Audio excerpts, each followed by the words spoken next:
आप सभी को गुड मॉर्निंग, मेरा प्यार भरा नमस्कार। आज जो मेरी क्लास होगी स्टूडेंट्स, वो होगी बीएससी एग्रीकल्चर सेकेंड सेमेस्टर के स्टूडेंट की। तो उनका जो सब्जेक्ट होगा फंडामेंटल ऑफ प्लांट पैथोलॉजी, यानी पादप रोग विज्ञान के सिद्धांत के बारे में जो है वो पढ़ाऊंगा। तो आज की क्लास में मेरी होगी वो होगी कवक के बारे में, यानी फंजाई के बारे में, ठीक है ना। तो पिछली क्लास में मैं इसका पार्ट 1 पढ़ाया था, यानी कवकों से आपको परिचित कराया था और उनके जो है वो क्या जनरल कैरेक्टर होते हैं, सामान्य लक्षण जो है वो क्या होते हैं, ये मैंने आपको बताया था। तो उसका पार्ट 2 में मैं आज आपको बताऊंगा कि कवकों का कैसे क्लासिफिकेशन किया गया है, ठीक है ना, कि कैसे उनका वर्गीकरण किया गया है, कौन उनके सब डिविजन्स में कैसे क्लासीफाई किया गया है, इसके बारे में जो है वो डिटेल से जो है वो बताऊंगा, ठीक है ना। तो आइए स्टूडेंट्स, अपनी क्लास को मैं स्टार्ट करता हूं। जैसा कि आप लोग देख रहे रहेंगे कि कवक के सामान्य लक्षण, या फिर हम कह सकते हैं कवक के सामान्य वर्गीकरण, ये भी आप इसमें जो हम ऐड जो है वो कर सकते हैं। तो सबसे पहले मैं फिर से आपको रिवाइज कराना चाहूँगा कि कवक होता क्या है, ठीक है ना। कवक जो है वो क्या होते हैं। तो कवक एक प्रकार के यूकैरियोटिक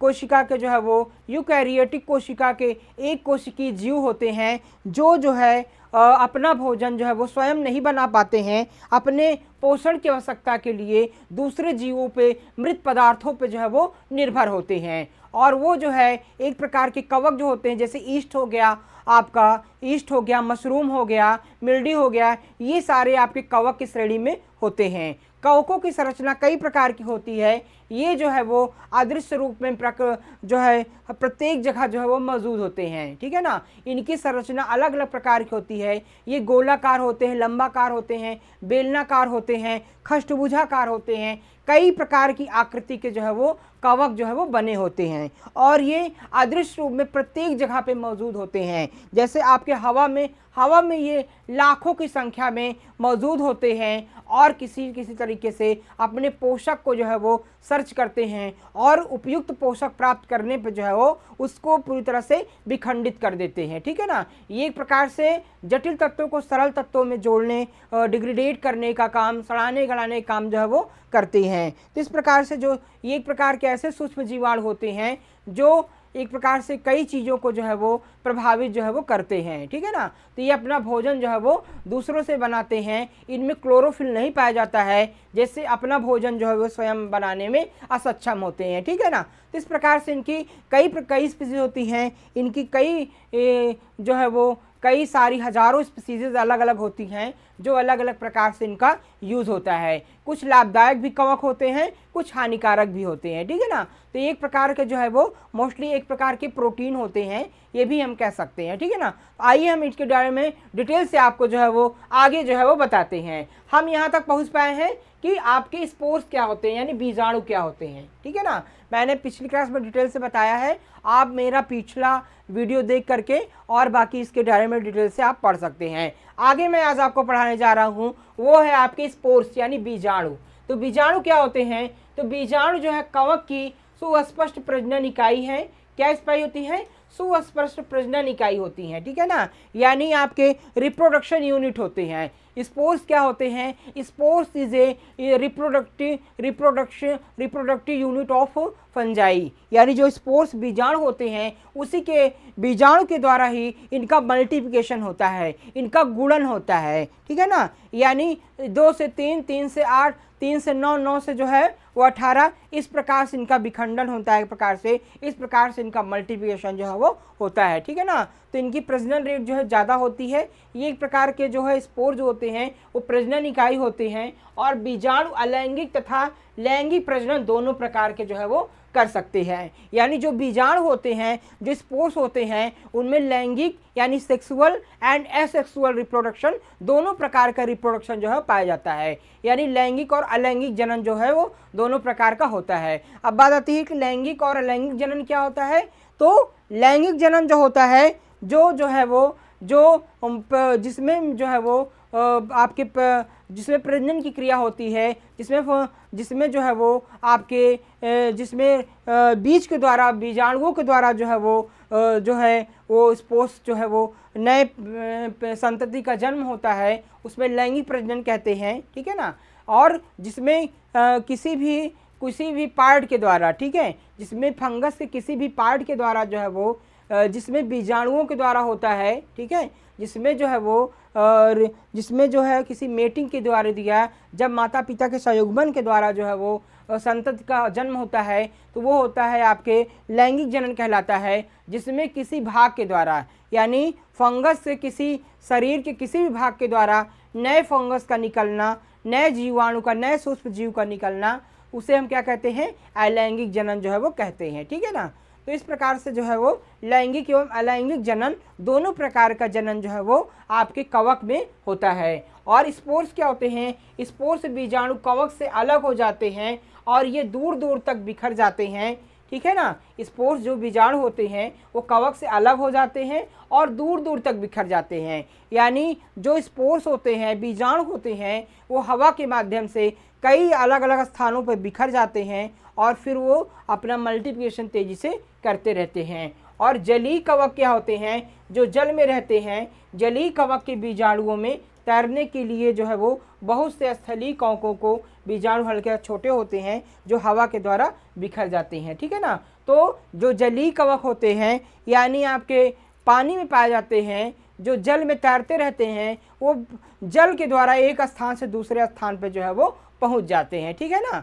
और जहां अपना पोषक पाते हैं वहां पर जो है वो मल्टीप्लिकेशन तेजी से गुणन जो है वो करने लगते हैं। और कुछ ऐसे कवक जो हवा में मौजूद होते हैं, जो स्थल में मौजूद होते हैं, उनका जो है वो उनका प्रकीर्णन जो होता है वो हवा के द्वारा होता है। हवा के द्वारा एक स्थान से दूसरे स्थान पर जो है वो गति जो है वो पहुंच जाते हैं, ठीक है ना। तो इस प्रकार से इनका प्रजनन जो है वो मल्टीप्लिकेशन जो है वो होता है। इसके बाद अनुकूल परिस्थितियों में वे अंकुरित हो जाते हैं, उनमें से कवक तंतु निकलता है जिसे एक नया जीव बनता है, ठीक है ना। तो इस प्रकार से जो जब अनुकूल परिस्थितियां होती हैं, ठीक है ना, फंगस के किसी भी जीव के वृद्धि एवं विकास के लिए उसकी अनुकूल परिस्थितियां जो है वो आवश्यक होती हैं। अनुकूल परिस्थितियां मतलब क्या होता है, उसको सही इन्वायरमेंट मिलना, सही वातावरण प्राप्त होना। वातावरण में क्या होता है, तापमान होता है, नमी होती है, आर्द्रता होती है, तो कई सारी चीज़ें, प्रकाश होता है, तो कई सारी चीज़ें जो है वो सूक्ष्म जीवों को वृद्धि एवं विकास के लिए आवश्यक होती हैं। तो ये जो फंगस होता है ये भी एक प्रकार का सूक्ष्म जीव होता है, इसके वृद्धि विकास के लिए जो है वो ऑप्टिमम टेम्परेचर चाहिए इसको, ठीक है ना, हवा चाहिए, प्रकाश चाहिए, आपके नमी चाहिए, तभी ये अच्छे से जो है वो ग्रोथ एंड डेवलपमेंट इसका हो सकता है। तो जब अनुकूल परिस्थितियाँ होती हैं, सही तापमान, सही प्रकाश, सही नमी उचित इसको प्राप्त होती है, तब फंगस जो है वो ग्रोथ करने लगता है, उसकी वृद्धि होने लगती है, उसका जो माइसीलियम है वो विकसित होने लगता है, डेवलप होने लगता है, ठीक है ना। तो इस प्रकार की कंडीशन होती है इसके वृद्धि के लिए, और तभी ये क्या होते हैं, इनका जर्मिनेशन जो है वो होता है। अलैंगिक प्रजनन में क्या से बनने वाले सभी बीजाणु आनुवांशिक दृष्टि से समान होते हैं, ठीक है ना। यानी अलैंगिक प्रजनन के द्वारा जो किसी बॉडी पार्ट्स के द्वारा प्रजनन होता है, यानी अलैंगिक प्रजनन होता है, उसमें सभी बीजाणु आनुवांशिक दृष्टि से, ठीक है, जेनेटिक दृष्टि से, आनुवांशिक दृष्टि से समान होते हैं, ठीक है, और वे कवक को फैलाने में बहुत उपयोगी होती हैं। और वे क्या करते हैं, कवकों को ट्रांसमिनेशन में एक स्थान दूसरे स्थान पर जो है वो फैलाने में काफ़ी हेल्पफुल भी होते हैं। इसके बाद लैंगिक प्रजनन द्वारा बनने वाले बीजाणुओं में आनुवांशिक भिन्नता होती है। क्या होती है, लैंगिक प्रजनन द्वारा बनने वाले बीजाणुओं में क्या होती है, आनुवांशिक जो है भिन्नता पाई जाती है। यानी जो सेक्सुअल रिप्रोडक्शन के द्वारा जो फंगस की वृद्धि, जो फंगस जो है वो बनते हैं, उनमें क्या होता है, उनके क्या होती है, आनुवांशिक भिन्नता पाई जाती है, जेनेटिक वेरिएंस होता है। यानी कई प्रकार के आनुवांशिक गुण भिन्न भिन्न होते हैं, एक दूसरे संतति में आनुवांशिक गुण जो है वो डिफरेंट टाइप्स के जो है वो जेनेटिक कैरेक्टर जो है वो देखे गए हैं। इसके बाद कुछ आनुवांशिक भिन्नताएं स्पीशीज को विभिन्न पर्यावरण में अच्छी तरह से जीवित रखने में उपयोगी होती हैं। तो कुछ आनुवांशिक भिन्नताएं ऐसी होती हैं जो कि पर्यावरण में, वातावरण में अच्छी प्रकार से जो है वो उसको जीवित रखने में मदद करती हैं, और कुछ ऐसी जो है वो आपकी आनुवांशिक भिन्नताएं होती हैं जो पर्यावरण के विपरीत होती हैं और सही इन्वायरमेंट में सर्वाइव करने से उसे रोकती हैं। तो आनुवांशिक प्रवृत्ति का भी संतति पे काफ़ी प्रभाव जो है वो पड़ता है, ठीक है ना। तो इस प्रकार से जो है वो फंगस में मल्टीप्लिकेशन होता है। इसके बाद क्लासिफिकेशन ऑफ फंजाई यानी कवक का वर्गीकरण, ठीक है ना। तो कवक का कैसे वर्गीकृत किया गया है, कैसे उसको क्लासीफाई किया गया है, ये मैं बताने जा रहा हूँ आपका। तो मोस्टली फंजाई का वर्गीकरण मुख्यतः उनके जीवन चक्र के आधार पर होता है, ठीक है ना।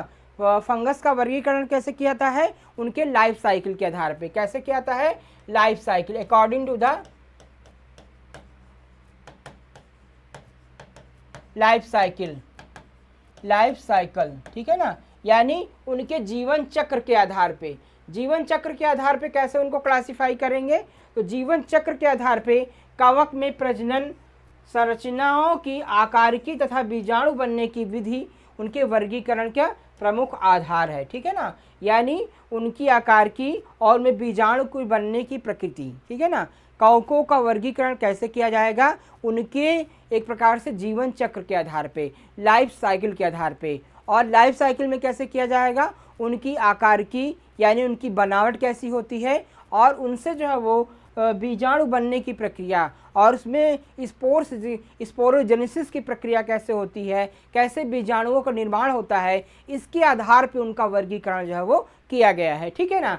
ये शरीर क्रिया विज्ञान तथा जैव रसायन दोनों ही कवक वर्गीकरण में सहायता करते हैं। ये एक प्रकार से जो शरीर क्रिया विज्ञान है, जिसको कहते हैं आपकी फिजियोलॉजी, ठीक है, फिजियोलॉजी, और जिसमें यह होता है जैव रसायन यानी बायोकेमिस्ट्री,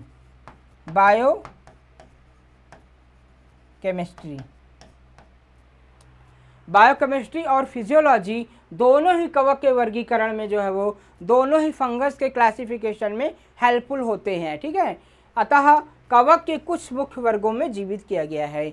इसके प्लांट फिजियोलॉजी और बायोकेमिस्ट्री दोनों ही फंगस के वर्गीकरण के लिए जो है वो आवश्यक होते हैं, हेल्पफुल होते हैं। इसके आधार पे दो वर्गों में बांटा गया है। कितने वर्ग में, दो वर्गों मुख्यतः बांटा गया है। पहला कौन सा है, पहला है जाइगोमाइसिटीज। क्या होता है, जाइगोमाइसिटीज, जिसे संयुग्मन कवक कहते हैं, ठीक है ना। जाइगोमाइसिटीज के अंतर्गत क्या आता है, संयुग्मन कवक आता है। क्या आता है, संयुग्मन कवन। इसमें क्या होता है कि इस वर्ग में सामान्य काली ब्रेड मोल्ड यानी जो मोल्ड होते हैं इसको राइजोपस कहते हैं। क्या कहते हैं, राइजोपस या उससे संबंधित स्पीसीज म्यूकर, ठीक है, क्या होती है, म्यूकर आते हैं, म्यूकर, ठीक है। यानी जाइगोमाइसिटीज के अंतर्गत क्या आते हैं, आपके राइजोपस आते हैं और म्यूकर आते हैं। और इसमें क्या होता है, इसमें एक द्विगुणित सुप्त बीजाणु युग्माणु बनने के कारण इन्हें जाइगोमाइकोसिटीज वर्ग में रखा गया है। किसमें, इसमें क्या होता है, एक द्विगुणित सुप्त बीजाणु यानी युग्माणु बनने के कारण इन्हें जाइगोमाइसिटीज में रखा गया है। यानी एक जो है वो डबल हेलिकल जो है वो द्विगुणित बीजाणु के कारण जो है वो उसमें द्विगुणित बीजाणु का जो है वो मिलन युग्मक होता है, गैमेट्स होते हैं, उसी कारण इनको जाइगोमाइकोसिटीज में रखा गया है। और युग्माणु जीवन चक्र के दौर में संयुग्मन से बनता है। और युग्माणु जो गैमेट्स कैसे बनते हैं, गैमेट्स कैसे बनते हैं, संयुग्मन से बनता है, ठीक है ना। यानी आपके जो फंगस होते हैं उनके स्पोर्स के कम्बिनेशन से जो है वो बनता है, क्या बनता है, जो है वो युग्माणु यानी गैमेट से, ठीक है ना।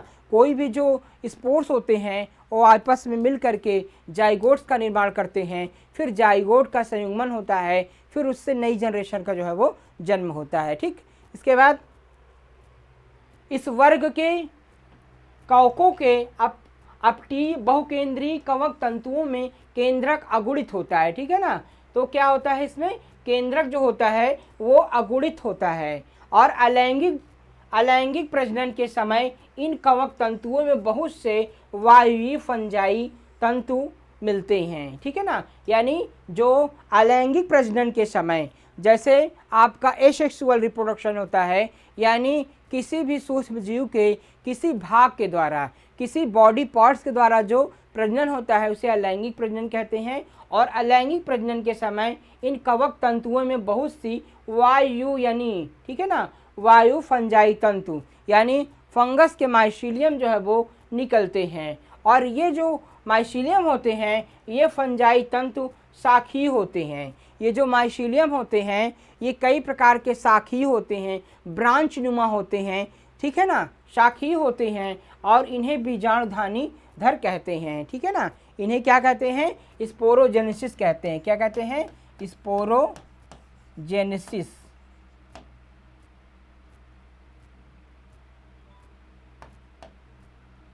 स्पोरोजेनेसिस जो है वो बीजाणुधानी घर कहते हैं, ठीक है। प्रत्येक बीजाणुधानी माइटोसिटीज द्वारा सैकड़ों अगुणित बीजाणु उत्पन्न होते हैं। तो प्रत्येक स्पोरोजेनेसिस में, प्रत्येक बीजाणुधानी में सभी बीजाणुओं का घर होता है और उसमें बहुत सारे जो है वो माइटोसिस द्वारा सैकड़ों अगुणित जो है वो बीजाणु जो है वो निकलते हैं, ठीक है ना। इसके बाद ये वे हवा में काली धूल में समान निकल आते हैं, मतलब हवा में इनके स्पोर जो है वो पूरी तरह हवा में फैलते हैं और इसी कारण बीजाणु सभी स्थानों पर पाए जाते हैं, जैसे नम सड़ी गली ब्रेड पर भी हो सकते हैं, ठीक है ना। तो ये जो बीजाणु होते हैं वो प्रत्येक जगह फैल जाते हैं और किसी भी स्थान पे पाए जाते हैं। मोस्टली सड़ी गली चीज़ें और कहीं भी खाने पीने की चीज़ें हों, पौधों पे हो, प्लांट पे हो, कहीं पर भी ये जो है वो मौजूद हो सकते हैं, क्योंकि ये इनका जो मल्टीप्लिकेशन बहुत तेज़ी से प्रक्रिया होता है वो हवा में होता है। एक स्थान से दूसरे स्थान जो है वो मूवमेंट कर जाते हैं, जिस पर फंजाई जीवित रहते हैं और उससे अपना भोजन ग्रहण करते हैं। तो जब ये अपनी पोषक पे पहुंच जाते हैं, जिससे ये पोषण प्राप्त करते हैं, तो उसी पे अपना जीवन यापन ये करने लगते हैं और उसी से जो है वो पोषण प्राप्त करने लगते हैं, ठीक है ना। यानी परपोषी रूप में ये जीवित रहते हैं। इसमें लैंगिक प्रजनन ऐसे दो तंतुओं से होता है जो आकारिकी रूप से समान हो, लेकिन उनका संगम जो है वो प्रारूप भिन्न होता है, ठीक है ना। तो लैंगिक प्रजनन जो है वो ऐसे तंतुओं द्वारा होता है जिसमें क्या होता है कि आकारिकी रूप से, यानी फिजियोलॉजिकल रूप से जो है वो बना देखने के रूप से, आकार के रूप से वो समान होते हैं, लेकिन अगर प्ररूप देखा जाए तो उससे क्या होगा कि वो भिन्न होते हैं। ऐसे तंतुओं को प्लस तथा माइनस प्रकार के तंतु कहते हैं। ऐसे तंतुओं क्या धनात्मक और ऋणात्मक प्रकार के तंतु भी कहते हैं, ठीक है ना। तो इतनी बात समझ में आ गई होगी। इसके बाद अतः इस अवस्था में यह प्रतिकूल परिस्थितियों में जीवित रह सकता है और इस अवस्था में ये विपरीत कंडीशन भी, अनफेवरेबल कंडीशन भी इन्वायरमेंट की हो तो उसमें भी ये क्या होगा, जीवित रह सकता है। लेकिन अनुकूल परिस्थिति के दौरान युग्माणु अंकुरित हो जाता है, जिससे उसमें बीजाणुधानी बन जाता है, ठीक है ना। इस प्रकार कई तरह के प्रारूपों के अतिरिक्त सभी अगुणित केंद्रक नष्ट हो जाते हैं और द्विगुणित केंद्रक संगलन विधि के द्वारा बनते हैं। इस केंद्रक में मियोसिस विभाजन होता है और 4 बीजाणुओं का निर्माण होता है। जब मियोसिस का विभाजन होता है तो स्पोरोजेनेसिस की प्रक्रिया होती है और उसमें जो है वो जो केंद्रक होता है इसका कई प्रकार से विभाजित हो जाता है और बीजाणु कई भागों में जो है वो बट जाता है। इस प्रकार से इनके जो है वो रिप्रोडक्शन की प्रक्रिया होती है और उसमें माइटोसिस डिवीज़न द्वारा यह केंद्रक बहुत से अगुणित बीजाणुओं का निर्माण जो है वो करता है। यानी माइटोसिस विभाजन द्वारा जो माइटोसिस विभाजन होता है, सेल डिवीज़न जो होता है, उसमें क्या होता है कि जो केंद्रक होता है बहुत से अगुणित बीजाणुओं का जो है वो, बहुत सारे बीजाणुओं का क्या करता है, निर्माण जो है वो करता है। ये बीजाणु जो है वो अंकुरित होकर धनात्मक और धनात्मक प्रकार के अगुणित कवक तंत्र जो है वो बनाते हैं। उसके बाद दूसरा जो है, पहले जाइगोमाइकोसिटीज है, दूसरा क्या है, एस्कोमाइसिटीज। क्या होता है, एस्कोमाइकोसिटीज दूसरा क्लासिफिकेशन, जिसे हम थैलिक कवक कहते हैं। पहला क्या था, संयुग्मक कवक, दूसरा क्या होता है, थैलिक कवक, तो जिसे हम क्या कहते हैं, एस्कोमाइसिटीज के नाम से जानते हैं। इसके बारे में जानते हैं कि एस्कोमाइसिटीज एस्कस थैलामाइसिटीज कवक में विभाजित विभिन्न प्रकार। एस्कस का मतलब क्या हो गया, थैला हो गया, और माइसिटीज का मतलब हो गया कवक, ठीक है ना। यानी थैली कवक इसको जो है वो बोलते हैं। इसमें विभिन्न प्रकार के कवक आते हैं, जैसे ईस्ट, बहुत से भूरे व हरे तथा गुलाबी मोल्ड कवक तथा खाद्य कवक, ठीक है ना। तो एस्कोमाइसिटीज के अंतर्गत क्या आते हैं, ईस्ट आते हैं, भूरे हरे तथा गुलाबी मोल्ड आते हैं, कवक तथा खाद्य कवक। यानी जो आपके खाने पीने की चीज़ों में पाई जाने वाली मोल्ड होते हैं, खाद्य पदार्थों को डैमेज करते हैं, स्पर्जिलस होते हैं, खाने पीने में आपके कवक लगते हैं, वो जो है आपके एस्कोमाइसिटीज़ के अंतर्गत जो है वो आते हैं, ठीक है ना। तो इस प्रकार से इसके अंतर्गत हम क्या देखेंगे। इसके बाद इस वर्ग में कौकों की लगभग 30,000 से भी अधिक स्पीसीज आती हैं। इसमें क्या आती हैं, लगभग वर्ग में कौकों की लगभग 30,000 से अधिक स्पीसीज आती हैं।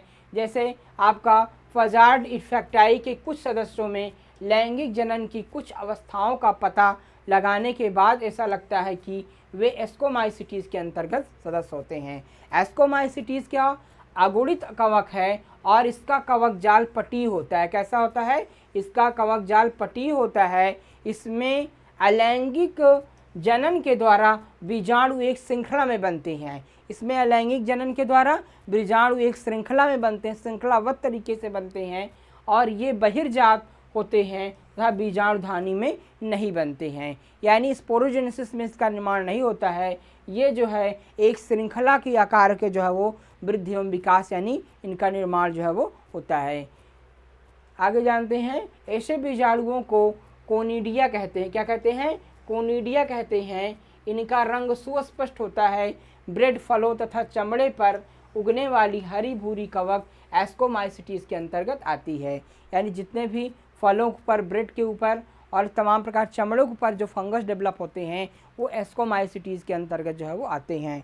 और एस्कोमाइसिटीज़ भी जो है वो कई सारे पेड़ पौधों को जो है वो यही फंगस जो है वो प्रभावित करती है। ठीक है ना, ठीक, फलों को, सब्जियों को, एक प्रकार से पेड़ पौधों को जो प्रभावित करने वाली फंजाई होती है वो आपके एस्कोमाइसिटीज़ के अंतर्गत जो है वो आती है।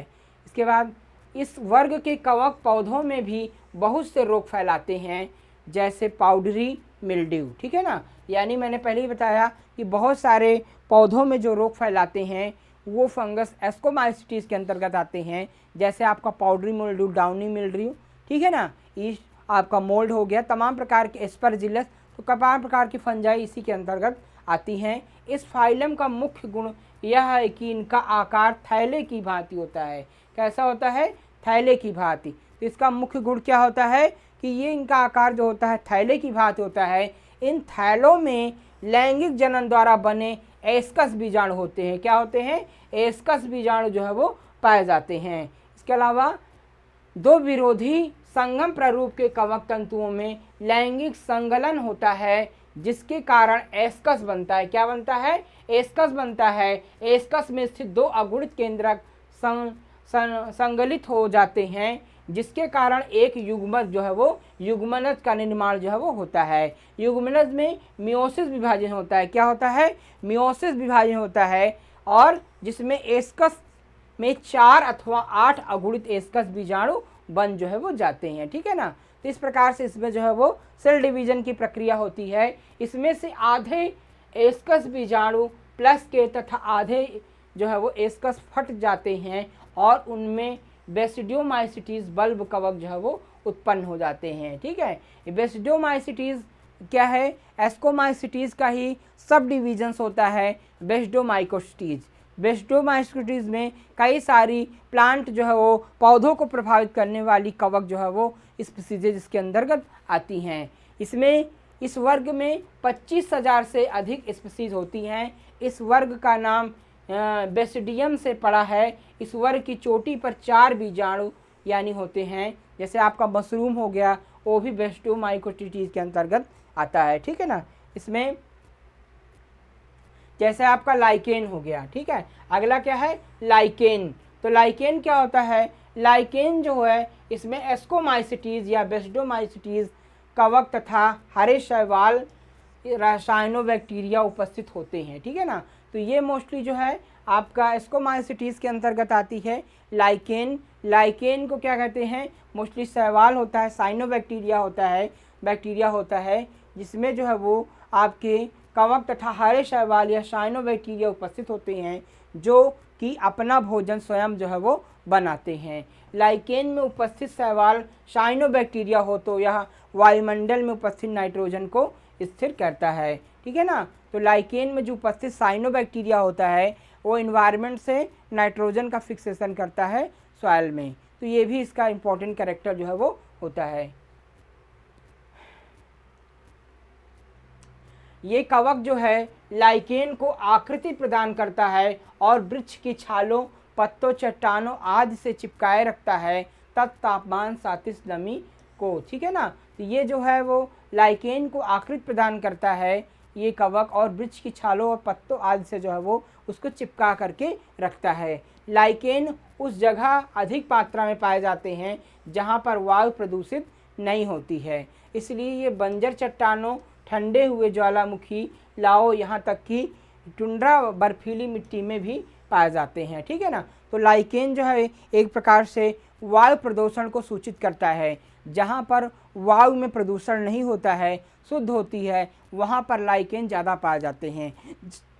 जहाँ पर वायु प्रदूषण होता है वहाँ पर लाइकेन की अनुपस्थित देखी गई है। यहाँ तक कि लाइकेन जो है आपके बंजर चट्टानों में, ठंडे जो क्षेत्र हैं वहाँ पर, और लाओ में, ज्वालामुखी में, टुंड्रा बर्फीली मिट्टी में भी जो है वो पाए जाते हैं, ठीक है।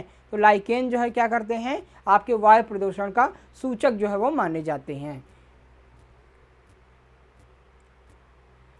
लाइकेन चट्टान को खुरसते हैं क्या, जिससे कुछ खनिज तथा जैविक पदार्थ एकत्र हो जाते हैं। बाद में इस मिट्टी पर अन्य पौधों जैसे मांस तथा घास अनुक्रमण में आते हैं। तो लाइकेन जो है वो एक प्रकार से चट्टानों में चिपक जाते हैं और खुरसते हैं, जिसमें कई सारी जो है वो धातुएं जो है एकत्रित हो जाती हैं, और धातुओं का निर्माण जो है वो रासायनिक प्रक्रियाओं के फलस्वरूप जो है वो हो जाता है, और पौधे से जैसे मांस तथा घास अनुक्रमण में आते हैं। टुंड्रा क्षेत्र में रेंडियर तथा कैरिबो, मस्क आस्क जैसे जंतु लाइकेन को भोजन के रूप में उपयोग करते हैं। जो टुंड्रा प्रदेश होते हैं उसमें जो रेंडियर बियर होती हैं और कैरिबो होती है, वो जो है वो जंतु जो होते हैं वो लाइकेन को भोजन के रूप में भी जो है वो उपयोग में लाते हैं। लाइकेन से बहुत से प्रकार के वर्णक पीएच बनाने वाले लिटिमस प्राप्त होते हैं, ठीक है ना। तो बहुत सारे रंग बनाने वाले कलर बनाने के लिए लाइकेन का उपयोग होता है, और बहुत सारे जो है लिटमस पेपर वगैरह बनाने में इसका उपयोग होता है। लाइकेन का उपयोग औषधि, सुगंध आदि में किया जाता है। तो लाइकेन जो फंजाई होती है इसका कई प्रकार की औषधि में और कई प्रकार के सुगंधित पदार्थों में भी इसका उपयोग जो है वो किया जाता है। इसके अलावा फंगल स्ट्रक्चर एंड ग्रोथ। तो फंगल स्ट्रक्चर एंड ग्रोथ कैसे होता है, कवक की रचना तथा वृद्धि। तो कवक बाह्य कोशिकीय पाचन क्रिया द्वारा अपने पर्यावरण से ऊर्जा प्राप्त करता है। कवकों की वृद्धि कैसी होती है, कवक जो है बाह्य कोशिकीय द्वारा पाचन क्रिया द्वारा अपने पर्यावरण से क्या करता है, ऊर्जा प्राप्त करता है। यह पाचित पदार्थों को घोल के रूप में अवशोषित कर इस कार्य के लिए कवक की रचना तथा वृद्धि होती है। तो मोस्टली जो है वो कवक जो होते हैं वो मृत पदार्थों पे अपना पोषक प्राप्त करते हैं। वो पर्यावरण से, वातावरण से जो है वो जो मृत पदार्थ होते हैं, चाहे वो हवा हो, चाहे वो कोई ऑक्सीजन हो, उससे पोषक प्राप्त करते हैं और वो जीवित रहते हैं। ये अपना भोजन बनाने में, स्वयं भोजन निर्माण करने में असक्षम होते हैं, ठीक है ना। और उन्हीं पोषक पदार्थों से जो पोषक प्राप्त करते हैं उसी से इनकी वृद्धि एवं विकास जो प्रक्रिया होती है, ठीक है ना। तो ये था आज की क्लास जो है वो फंगस से कैसे क्लासीफाई किए गया है, ये मैंने बताया। नेक्स्ट क्लास में हम अगले टॉपिक के साथ फिर हाजिर होंगे। आज की क्लास में बस इतना ही। आप सभी का बहुत बहुत धन्यवाद।